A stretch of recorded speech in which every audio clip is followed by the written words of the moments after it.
Hola, Isa. Hola. Mira, hoy vamos a hablar de Martín Andrión. Me parece.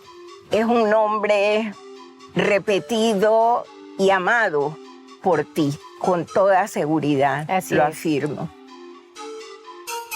Quiero dedicar esta conversación nuestra, la quiero dedicar a Fernando Peña Morán, el nieto de Martín Andrión y caricaturista famoso panameño. Y ella ha publicado un libro en el que recoge la figura de poetas coclesanos desde el siglo XIX hasta nuestros días. Y precisamente recordando a uno de estos queridos poetas coclesanos que se dedicaron especialmente a representar en su poesía los accidentes geográficos, los pueblos, los cerros, los ríos, vamos a hablar hoy de doña Martina Andrión. Cuéntanos un poquito de cómo fue el nacimiento y la niñez de doña Martina. Martina nació en 1907, de modo que en el 2007 fue su centenario. Sí. Ella murió ahí por los alrededores de esa fecha, casi llega a los 100. Cuando niña, hay que pensar, vamos a ver. Hoy en día los niños comienzan muy temprano la escuela, tempranísimo para como era entonces, que el primer grado era a los 7 años. Y los niños iban a los 7 años a primer grado y luego a la escuela a la que pudieran tener acceso, porque no era como ahora. Tenemos que imaginar aquella época. Y Martina fue a la escuela. Llegó hasta donde podía llegar. Algo como Gil Blas. Gil Blas Tejera, del mismo modo, fue a la escuela en Penonomé y llegó hasta lo último. Era lo último que se tenía en aquella época. Que era 6º grado.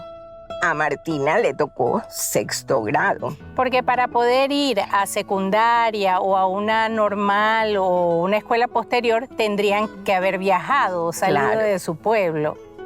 Y ni siquiera existía la carretera interamericana. No, para nada, para nada. Porque en 1907, vamos a suponer que hubieran pasado 12 años para ir a primer año, sería 1919, 1920, 21, 22. Nada, no hay carreteras. Las carreteras, es decir, el inicio de las carreteras lo realiza Belisario Porras y las comienzan a construir de Mensabé hacia Panamá. De modo que en esas fechas de las que estamos hablando, ni pensarlo, se viajaba embarcado. Había que viajar por caballo o por algún otro método hasta el puerto más cercano. En ese tiempo los puertos de las poblaciones eran lugares más importantes probablemente. En las Puerto tablas, Posada. Puerto en Penonomé era Puerto Posada. Las tablas eran Mensabé. Allí por toda esa, la gente, los maestros, los que podían viajar, viajaban a caballo hasta Puerto Posada y allí tomaban el barco. Y de allí todos esos cuentos que hay, que fulanita, ya que vas a Panamá, tráeme una carretilla de hilo y tráeme esto y tráeme lo otro, pero no daban ni un real. Y la señora decía, mírame, la otra decía, me traes un hilo, coge para que me lo compres. Y decía, tendrás tu hilo. Entonces Martina, que pues pudo llegar hasta 6º grado, posteriormente se dedica a eso que ella ha aprendido en esos años de escuela, enseñárselo a otros niños y empieza a trabajar en las escuelas del área, probablemente muy joven. ¿Qué edad podría tener? 15, 16 años probablemente. Era jovencísima y yo hay veces que trato de imaginarme aquella época. Seguramente tengo muchos recursos para imaginar aquella época, porque todavía en mi niñez viví yo una época en que no había carreteras, pero, por ejemplo, yo recuerdo que la carretera llegaba hasta Río Hato y que ya en Río Hato se acababa la cosa. Y, por ejemplo, para llegar a Larino, que era la finca de mis abuelos en Coclé, ¿cómo hacías para llegar hasta Río Hato y luego a Larino? ¿Cómo hacías? Bueno, mi papá tenía carro, así que de Panamá veníamos hasta Penonomé en carro y allí se avisaba hasta el Copé, por ejemplo, que es el pueblecito más cercano donde había telégrafo, y se avisaba un telegrama: por favor, traer caballos a Río Grande, en tal fecha, tantos caballos a Río Grande. Entonces se tomaban los caballos y desde Río Grande hasta el Larino eran 8 horas. Que hoy ese es un camino de 30 minutos, 30 probablemente. minutos. Hoy son 30 minutos. ¿Y cómo hacían esas 8 horas? ¿De seguidas o hacían paradas técnicas? Había paradas técnicas. Yo recuerdo los grandes árboles bajo cuya sombra nos situábamos, y mi abuela llevaba portaviandas en donde había tortilla, carne asada, yuca, todo lo que... Y allí almorzábamos, por ejemplo, y seguíamos el camino. Pero lo que sí les puedo decir que recuerdo es que llegar a Larino después de 8 horas del caballo era como sentirse medio vaquero. Entonces Martina probablemente iba a caballo a todos estos pueblecitos de Coclé en las montañas, esas montañas que ella aprendió a amar y que desde muy joven empezó a plasmar en su poesía. Sí. Encontramos que su primera publicación fue a sus 10 años. Sí. En una revista que tenían los inspectores de educación. Tú me has contado un poco de la figura del inspector de educación. Lo que pasa es que a mí me parece que históricamente hay que reconstruir esa figura del inspector. Luego más adelante le cambian el nombre porque decían inspector es como quien está inspeccionando, tiene que ser supervisor. Pero el inspector tenía cierto porte, era una figura dentro del pueblo, dentro de la sociedad. Y había inspectores de educación, pero también había inspectores de salud pública. Claro. Que no me canso de decir que Candanedo, César Candanedo, fue por muchos años inspector de salud pública y por eso sabía tanto y nos dejó dicho tanto sobre la salud de la gente en sus libros. Hay que buscar toda esa información en las novelas. Claro. Hay quienes creen que la literatura es solamente cuentecito y ya no. Allí se reconstruye el modo de pensar, la visión de un ser humano que vive en un lugar, en una época. Claro. Y ¿Qué eso es importante para él? ¿Qué está pasando a su alrededor? ¿Qué es lo que él observa? Claro. ¿Qué es lo que no observa? Y todo eso va marcando al lector, a un buen lector. Claro. Un buen lector se da cuenta de todo esto que se va diciendo. Oye, voy a leer un poema de Martina Andrión que tenemos aquí, que casualmente se llama Picachos de Olá, que es un cerro que tiene dos... Desde la carretera se ven. Desde la carretera se ve. Sí. Son dos picos y se llaman los Picachos de Olá, que es una región, ¿no? Que es un nombre indígena, por supuesto. Dice Picachos de Olá de Martina Andrión. Como fruncido manto en el Turquí lejano, bajo pálido cielo en desnudez sin fin, semejando torreones de real castillo antiguo, se empinan tus picachos, Olá, tras el confín. Tu gran magnificencia es la cumbre sin nubes, todo un interrogante en su amplia soledad, simbólicas casitas allá en el tapiz verde y empedrados negruzcos sedientos de piedad. Hay una torre blanca del templo de San Roque, hay un altar muy triste, perfume de humildad, y una oración que sube y una verdad que queda en la mansión de gloria su majestuosidad.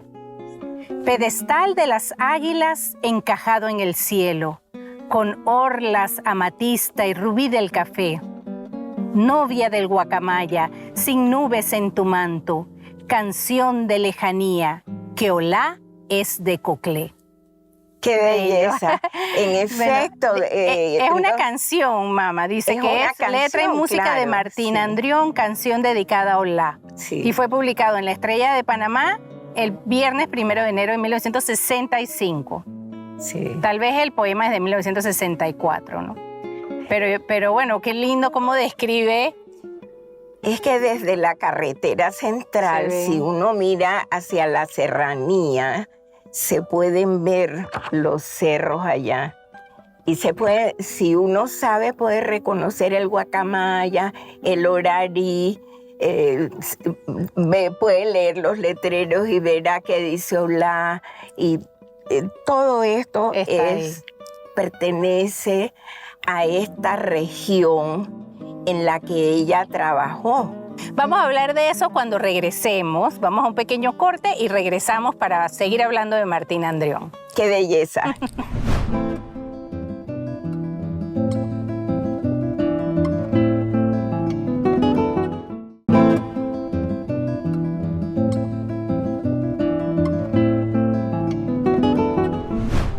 Bueno, regresamos en nuestro programa de hoy de Martina Andrión. Y quiero recordar que Martina, pues además de ser una poeta, fue compositora de canciones preciosas. La más famosa de todas es Al Guacamaya, dedicada al Cerro Guacamaya, que está detrás de Penonomé. Se ve desde Penonomé perfectamente el Guacamaya y que prácticamente se ha convertido en el himno de todos los penonomeños y que en efecto se canta en los carnavales de Penonomé, se canta cuando se acaba el último culeco en el manguito, el pueblo lo canta ahí, porque es su himno, ¿no? Mamá, ¿cómo fue que Martina llegó a...? Porque ella tiene una cosa muy particular, que es que siguió tratando de pulirse y de educarse, además, a pesar de la dificultad que había en ese tiempo, pues de viajar, de estudiar, de tener acceso a maestros. ¿Cómo fue que ella siguió mejorando y puliéndose en su carrera? Bueno, comenzando por su niñez.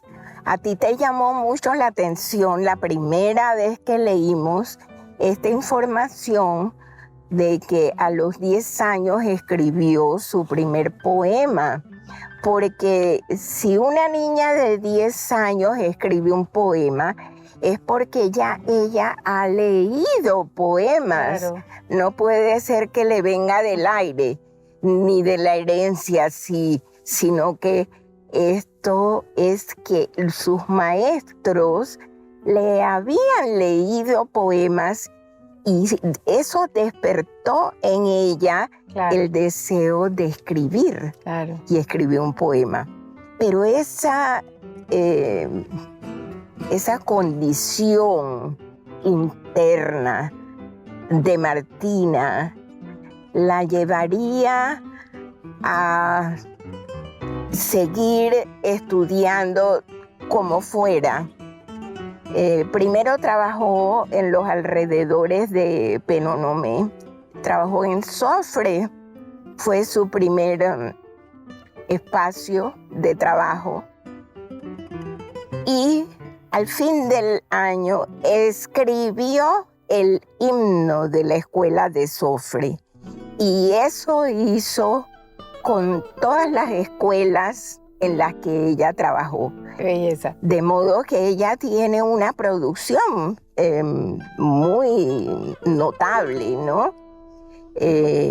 Puede que los especialistas en literatura o en música digan, ay, esta no es la gran poetisa, pero es que es una mujer que trae dentro de ella su condición misma, la invita a continuar estudiando, y eso es un extraordinario ejemplo para los jóvenes de hoy que tienen a la mano tantos medios para acercarse al aprendizaje. De modo que fíjate que ella vino a Panamá después de que trabajó en Sofre y en otros lugares cercanos, y en cada lugar escribió el himno y escribió poemas. Se vino a Panamá y entró, ya estamos en los años 50, en 1953, fue el centenario de la separación de Panamá de Colombia y el cincuentenario. Ajá. Y entonces, en ese periodo, en la literatura en general, se hace énfasis en la producción del campesino, lo que los campesinos cantan, es decir, lo que llamamos folclore. Uh-huh. Y esa es la época de Dora de Zárate, uh-huh, y de su esposo Fernando Zárate. Y de Brenes también, que estuvo con ellos visitando el interior y recogiendo todas estas muestras que luego servirían para sustentar, ¿no?, este modo de expresarse que tenemos los panameños. De modo que ella recibe, porque cuando uno vive una época sin darse cuenta, uno está inmerso en las noticias, en el mundo, el modo de pensar, claro, el modo de sentir con respecto a esto, con respecto a aquello. Y entonces ella, cuando digo ella, me refiero a Martina. Martina se da cuenta de que los muchachos de Penonomé y sus alrededores son personas ricas en sentimientos, que la naturaleza es pródiga, que los ríos la maravillaban, que las montañas y los montes parecían torreones, como dice en ese poema. Y por eso entonces ella, en su condición de búsqueda, viene a Panamá y entra al Conservatorio Nacional. Entra Martina y es alumna de Anita Villalaz. Anita Villalaz era, en ese tiempo, el conservatorio se llamaba Conservatorio de Música y Declamación. Y Anita Villalaz era la maestra de declamación. La clase con Anita Villalaz consistía en aprenderse un poema y llegar a la clase y decir el poema. Claro, Había quienes se aprendían unos poemas pequeñitos, otros unos poemas larguísimos. Los motivos del lobo. Los motivos del lobo. Pero el asunto es que además se enriquecía la formación esa del declamador, que era gente que iba a trabajar en la radio. Claro. En los años 30 surge la radio en Panamá. Así que ya va por 20 años más o menos de un desarrollo de la radiodifusión. Y se preparan novelas, se hacen novelas. Bueno, la declamación era algo que las señoritas aprendían también como parte de su formación. Las aprendíamos a declamar porque eso era natural en la época, era como ¿no? tocar piano. Sí, pero además no podemos olvidar que aquí hubo y lo quiero mencionar, hubo una próspera radiodifusión. Claro que sí. Y que esa radiodifusión funcionó desde el interior, que en las tablas, en Santiago de Veraguas, estaban las radiodifusoras. Se hacían radionovelas. Hacían radionovelas. Uh-huh. Y todo eso era un mundo. Uh-huh. Era el mundo al que entraba nuestra querida Martina. Pero algo más. Además, se les daba a los estudiantes de declamación, se les daba literatura universal. ¿Y quién era el profesor de literatura universal? ¿Quién era? Rogelio Sinan. Imagínate. Rogelio Sinan era el profesor en esa época de literatura universal. Entonces, tú me has contado que tú misma fuiste alumna de él en el conservatorio. Yo misma fui alumna de él. Y que lo ponía a hacer ejercicios para escribir sobre una princesa. Sí, o escribir un sonetillo. Teníamos que aprender qué es un soneto, qué es un sonetillo, qué es una décima, qué es... Todas esas cosas se hablaban, se buscaban ejemplos. Recuerdo unos versos, una décima, que él dijo como ejemplo, que era: la mujer que da en querer para todos tiene sal, y es salero universal el amor de la mujer. Mas si da en aborrecer aquello que más amó, no tiene sal, diré yo, por cuya razón se infiere: salero es con sal, si quiere, salero sin sal, si no. Y esa décima no la he olvidado. Mira que la tengo allí. ¿Sí? Y la puedo repetir. Y si alguien me pregunta ¿cómo es la rima forma de la décima? Inmediatamente acudo a aquella décima y puedo ver, bueno, rima, son octosílabos, riman el primero con el cuarto, segundo con el tercero, y allí voy desarrollando. Qué bien. Muy cerca del Parque Herrera, en donde está ahora la escuela, una fundación, la fundación de hay una Danilo fundación, Pérez. Sí. Y recuerdo perfectamente a Sinan sentado en su pupitre y nosotros los alumnos enfrente en esas sillitas pequeñas. Recuerdo perfectamente a Sinan y también donde estaba Anita Villalaz. Esa época es la época de Miguel Moreno. Se estaba formando Miguel Moreno, que después va a ganarse el premio Miró con su obra de teatro Fugitiva de la Gloria. Precisamente una obra que está hablándonos de la fecha que nos viene ahora en noviembre. Nada puede surgir si no hay un equipo de personas que luche y que trabaje para llevar adelante ese sueño.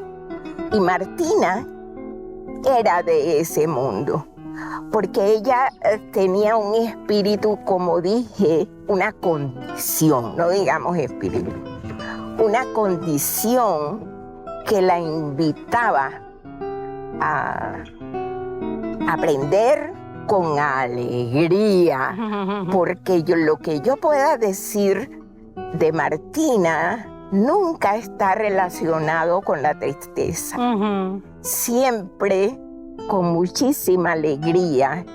Incluso cuando estaba ya muy viejita, decía, no te voy a poder tocar la guitarra porque se le dañó la cuerda, no sé qué. Pero ella estaba siempre pensando en la guitarra, en la música, en la poesía. Bueno, y para terminar, en una segunda etapa de su vida, Martina llegó incluso a viajar mucho, llegó incluso a ser la agregada cultural en embajadas en Latinoamérica y se dedicó mucho a exaltar el folclore panameño y leímos que incluso ella tenía información y vestuario sobre los diablicos cucuás, pues que son coclesanos del área y que esa información se la pasó a folcloristas conocidos como Petita Escobar y tal, para la conservación de esta tradición que pues estaba en declive y quién sabe, pues eso se hubiera perdido si no se conserva de esa manera. Así que, bueno, este es el programa que hemos presentado con mucho cariño para Martina Andrión, la alondra coclesana. Con mucho cariño, pues se lo hemos presentado. Martina es incluso parte de nuestra familia. Así que muchas gracias a todos ustedes por acompañarnos el día de hoy en Cómplices y nos vemos en la próxima.